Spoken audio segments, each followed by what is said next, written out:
ओम तव कथामृतं तप्त जीवनम कविभिरीडितं कल्मषापहं श्रवणमंगलं श्रीमदाततं भुवि गृह्णन्ति ये हृदा जनाः।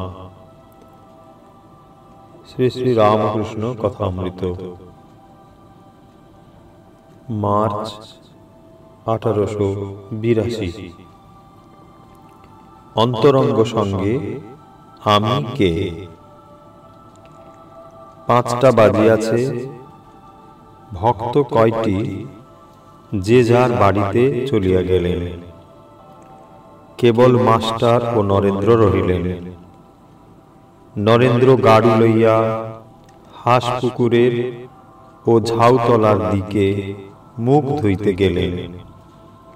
মাস্টার ঠাকুর বাড়ির এদিক ওদিক পায়চারি করিতেছেন। কিয়ৎক্ষণ পরে কুঠির কাজ দিয়া হাঁসপুকুরের দিকে আসিতে লাগিলেন। দেখিলেন পুকুরের দক্ষিণ দিকের সিঁড়ির চাতালের উপর শ্রীরামকৃষ্ণ দাঁড়াইয়া, নরেন্দ্র গাড়ু হাতে করিয়া মুখ ধুইয়া দাঁড়াইয়া আছেন। ঠাকুর বলিতেছেন,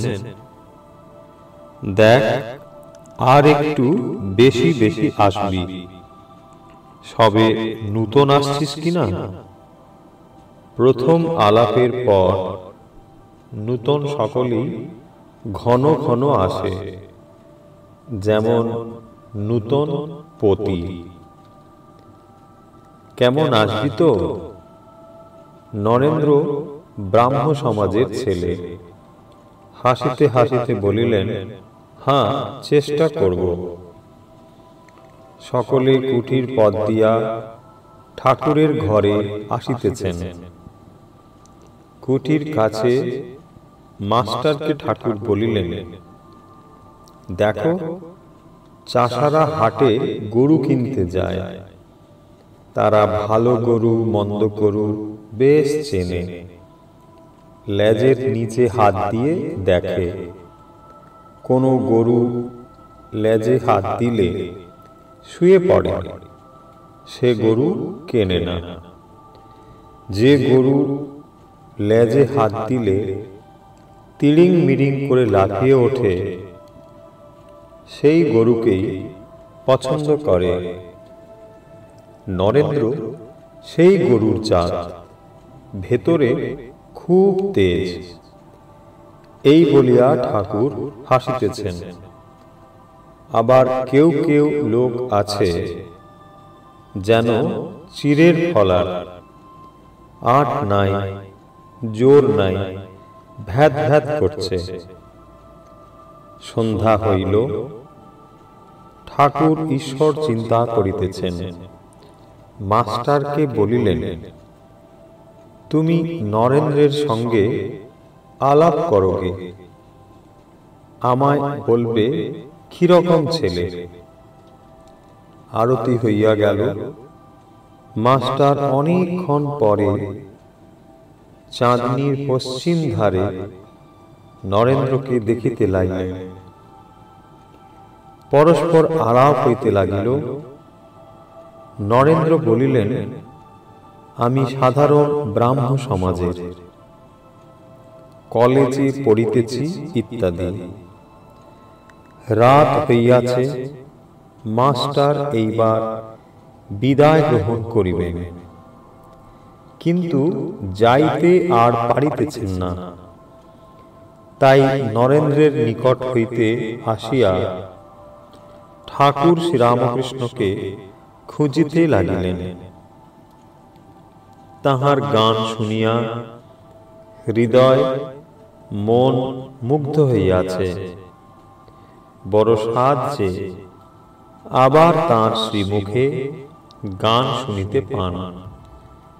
খুঁজিতে খুঁজিতে দেখিলেন মা কালীর মন্দিরের সম্মুখে নাট মন্দিরের মধ্যে একাকী ঠাকুর পাদচারণ করিতেছেন।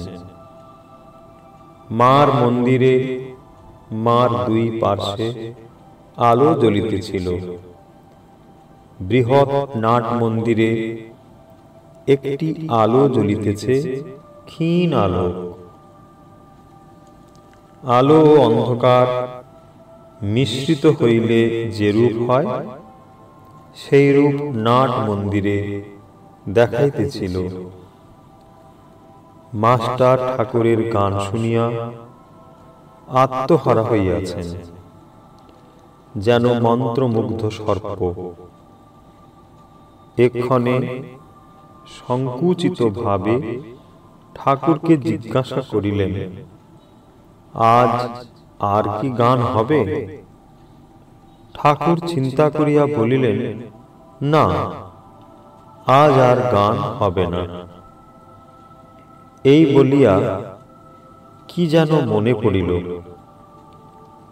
অমনি বলিলেন, তবে এক কর্ম করো, আমি বলরামের বাড়ি কলিকাতায় যাব, তুমি যেও, সেখানে গান হবে। মাস্টার, যে আজ্ঞা। শ্রীরামকৃষ্ণ, তুমি জানো বলরাম বসু? আজ্ঞে না। বলরাম বসু বোসপাড়ায় বাড়ি। যে আজ্ঞে, আমি জিজ্ঞাসা করব। শ্রীরামকৃষ্ণ, আচ্ছা, তোমায় একটা কথা জিজ্ঞাসা করি, আমাকে তোমার কি বোধ হয়? মাস্টার চুপ করিয়া আছেন। ঠাকুর আবার বলিতেছেন, তোমার কি বোধ হয়? আমার কয় আনা জ্ঞান হয়েছে? মাস্টার, আনা এ কথা বুঝতে পারছি না, তবে এরূপ জ্ঞান বা প্রেম ভক্তি বা বিশ্বাস বা বৈরাগ্য বা উদার ভাব কখনো কোথাও দেখি নাই। ঠাকুর শ্রীরামকৃষ্ণ হাসিতে লাগিলেন। এরূপ কথাবার্তার পর মাস্টার প্রণাম করিয়া বিদায় গ্রহণ করিলেন। সদর ফটক পর্যন্ত আসিয়া আবার কি মনে পড়িল, অমনি ফিরিলেন। আবার নাট মন্দিরে ঠাকুর শ্রীরামকৃষ্ণের কাছে আসিয়া উপস্থিত। ঠাকুর সেই ক্ষীণালোকে একাকী পাদচারণ করিতেছেন, একাকী, নিঃসঙ্গ। পশুরাজ যেন অরণ্য মধ্যে আপন মনে একাকী বিচরণ করিতেছেন, আত্মারাম। সিংহ একলা থাকতে, একলা বেড়াতে ভালোবাসে, অনপেক্ষ। অবাক হইয়া মাস্টার আবার সেই মহাপুরুষ দর্শন করিতেছেন। শ্রীরামকৃষ্ণ মাস্টারের প্রতি। আবার যে ফিরে এলে, মাস্টার, আগে বোধ হয় বড় মানুষের বাড়ি, যেতে দেবে কিনা তাই যাব না ভাবছি। এইখানে এসেই আপনার সঙ্গে দেখা করব। শ্রীরামকৃষ্ণ, না গো, তা কেন? তুমি আমার নাম করবে, বলবে তাঁর কাছে যাব, তাহলেই কেউ আমার কাছে নিয়ে আসবে। মাস্টার যে আজ্ঞা বলিয়া আবার প্রণাম করিয়া বিদায় লইলেন। ওম নিরঞ্জনম নিত্যম অনন্তরূপম ভক্তানুকম্পাধিত বিগ্রহং বৈ ঈশাবতারম পরমেশমিত্যং তম রামকৃষ্ণম শিরসা নমামি।